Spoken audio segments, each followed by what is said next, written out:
Alright, let's get focused. There we go. So, I always tell myself that I'm going to write down ideas that I have for a video. I'm going to put it all on a sheet of paper, and I'm going to follow that sheet of paper so it looks like I know what I'm doing. But the thing is, I never actually do that. I have no paper in front of me and zero plan of action. So that's that. Now, in order to look professional, I'm drinking soda out of a coffee mug. Anyway, let's get to the point.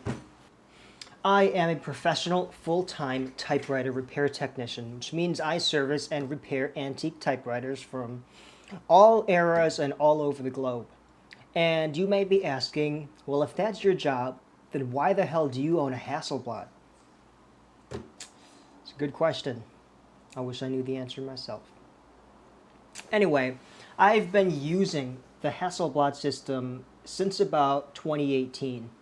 And I have been using the CFV digital back for the last 3 years since it came out in 2021. And I did a video on it a couple years ago, kind of going through all these little details and things that I liked about it. And I feel like that video was boring and a massive waste of time. So, I'm just going to do a quick one now because I've been using this for a lot longer and I've learned a lot more about this system and I've been thoroughly enjoying it.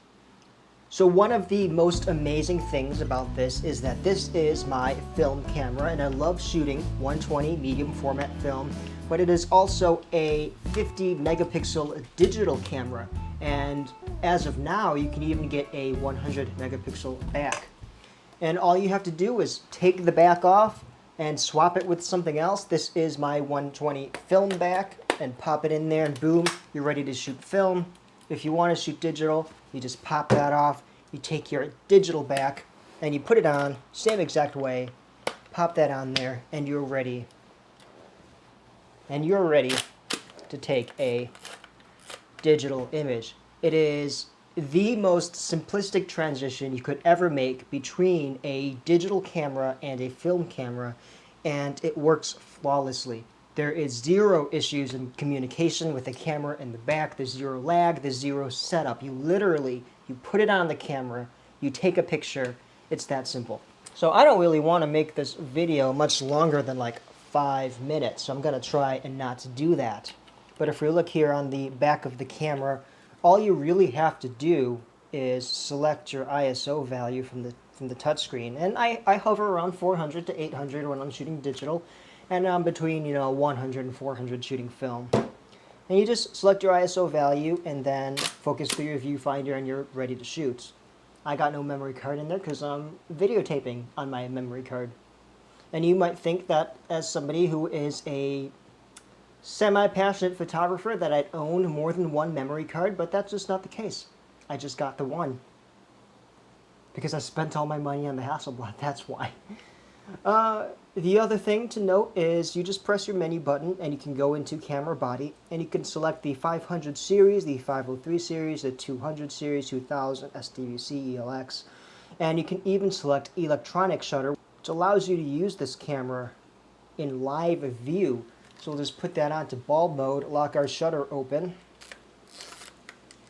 and press live view, and boom, we have a live view of whatever it is you're live viewing, which is pretty cool. And you can adjust your shutter speed from your camera menu and press the giant red shutter button to take an electronic shutter or image with the electronic shutter. Now, I'm also the kind of person who takes a wide variety of pictures. There's a lot of different things that I do, ranging from product photography to help facilitate my business, as well as just kind of hobby photo shoots, portrait photo shoots, and things like that. And the Hasselblad is the perfect system for that because of its amazing versatility in shooting both film and digital. But if I even wanted to shoot a Polaroid picture, I can just stick the Polaroid back right onto the back of the camera without looking like a fool. And boom, I am ready and set up to shoot instant film on my medium format camera. Pretty cool. Now, there remains one major downside. Well, I wouldn't call it major, but there exists one downside to, I don't want to leave this up here, it's going to fall. There, gosh, I'm so disorganized. There exists one single downside to shooting digital on your Hasselblad, and it is the not insignificant crop factor between these two image formats. And I can even turn on this little light over here and kind of show you that a little bit better. So this is your medium format 6x6 120 film back, and it is a wonderful size, shoots massive pictures, they're gorgeous, and this is a crop 645. So this is not entirely 645, but it is a crop. So when you were dealing with that, you do have to realize, I got dust on there, that you are going to be shooting a slightly smaller image. The other thing to note is that since this is a rectangular format on a square camera, you have to turn the entire camera sideways if you want to shoot in portrait mode. One of the things I would recommend is to use a prism finder. You can get the PM90 finder, which is a 90-degree viewfinder, so you're holding the camera and looking straight through it like a DSLR. The only thing about that is the Hasselblad is designed to be cradled in the hand rather than held like a normal DSLR. So that's going to be a little bit odd to get used to unless you buy a flash grip. And all that does is add a grip to your camera and a lot of extra weight. I use a PM45 finder. It's a 45-degree angle finder, which also has a built-in light meter because I'm lazy sometimes and I want a light meter. And that allows you to flip your camera sideways without really, craning your neck too much. It's not convenient, but if you need to do it, you can. You can also go into settings on your menu here. We'll just hit the gear icon, I believe, and scroll down. Nope, that's not the right setting. I don't use it, so there we go. So you go into your menu, you want to hit the little camera picture, and then you'll see something that says crop and orientation. And I'm in no crop mode, but you can actually choose a 6x6 crop mode for square 1:1. You also have 6x7 and just like a whole bunch of other options. I keep it in its normal no crop 645, and I crop in post if I need to. Almost never do.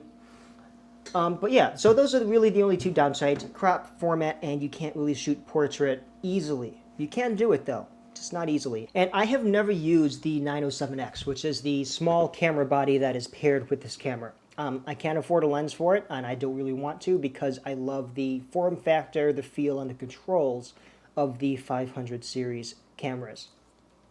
Inside my camera viewfinder, I do have some Sharpie marker lines drawn on my focusing screen, which show me the crop factor of the digital back when it's attached.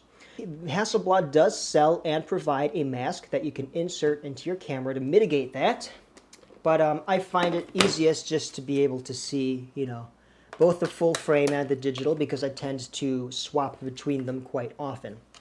Inside we have our battery and two SD card slots. On the 100 megapixel version, you have an internal 1 terabyte SSD. On the side port here, we have our USB-C data and charging port. And then on the flap under here, we have flash, sync, and video audio ports. The later 100 megapixel back does not shoot video. This does. It's not very great, but it looks cool if you're after that medium format look. When it comes to image format size, bigger really is better, even though it adds a lot of weight to your camera because you get this very wonderful dynamic to your images. And it's kind of difficult to describe, but you get a lot of depth and just some wonderful details and resolution on your images that really strike you when you look at them for the first time. I also have an A24 film back, which allows me to shoot 220 films. So instead of the normal 12 exposures that you get on this camera, I can actually get 24. There's also 645 film back, so you have a cropped format if you don't like square. You can even shoot sheet film on these cameras. They are amazingly, what's the word? Can't think of the word that I just said a few minutes ago. Anyway, you get the picture. You can also swap your viewfinders out if you want different types of prisms, different magnification levels. You can swap your focusing screen out if you want different types of focusing screens with focus aids, manual focus aids, split prisms, micro prisms, different types of grids. If you don't like your little winder knob, you can swap out your little winder knob for something. If you don't like your lens hood, you can swap out your lens hood for something. That lens hood has blue painter's tape on it because it's cheap plastic Chinese and I dropped it and it broke. And you also have a wonderful wide range of these gorgeously sharp Carl Zeiss lenses. And what you are left with is your camera body, which is a box with a mirror in it. It is very basic and very effective. The other thing I love about this camera, especially when shooting digital, is that most digital cameras give you hundreds of different buttons to work with, and it's a pain in the butt to memorize what they all do and get what you need done on your camera when you're using it. The Hasselblad has 1, 2, 3 buttons on it. This button is your lens release button. This button is your shutter button, and you can move that switch over to lock the shutter open if you want to. And then this button on the side here is your mirror lockup, so you can lock up the mirror and then take a picture if you so wanted to. And that is it. That's all the buttons that you need to worry about on this camera, and it will take any kind of photo that you want it to take.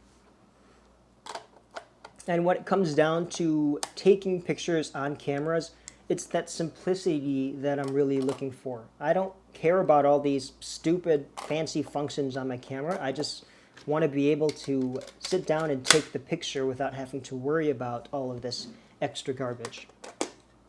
So in that respect, that's one of the main reasons I shoot film cameras, is because I prefer the equipment a lot more. It's tactile, it's responsive, it works beautifully every time, and it's very simple and straightforward. Now, the digital back, of course, adds some more settings. You know, you got crop factors and white balance things and whatnot.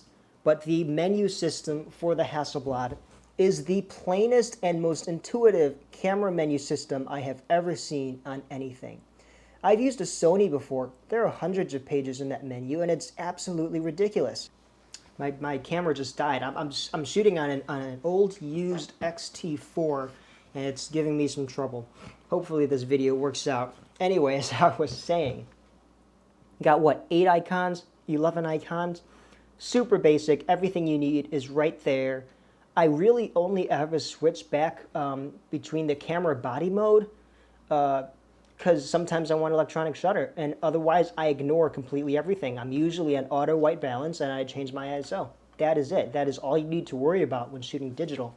You set your ISO on the digital back and you treat this as if it was a film back. You put it on, you set it, you take a picture. I have no memory card, but it is that easy. And we even have a little flip-up screen if you need. And the touch screen is very responsive.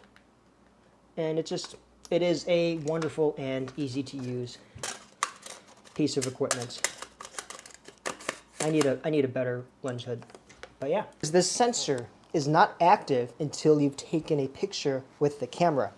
There is a small little slot inside there. That is the same slot that exists on the back of the film back, which indicates your exposure status, and this little pin that comes out of the camera when you take a picture. And that is what tells the back that you're ready to activate the sensor and take an exposure. So it's a really well thought out system of communication between the camera body and the back that uses the existing hardware and creates a truly seamless experience. I know a lot of people also complain that they feel these old lenses just aren't very sharp, and that is not true at all. Especially the 50mm f4 is one of the sharpest lenses I've ever used. So yeah, I guess that is about as much nerd as I can put out right now without making this so absurdly long. This is really the only camera that you would ever need. I say as I shoot video on an X-T4. That's beside the point. Yeah, I think we'll stop there.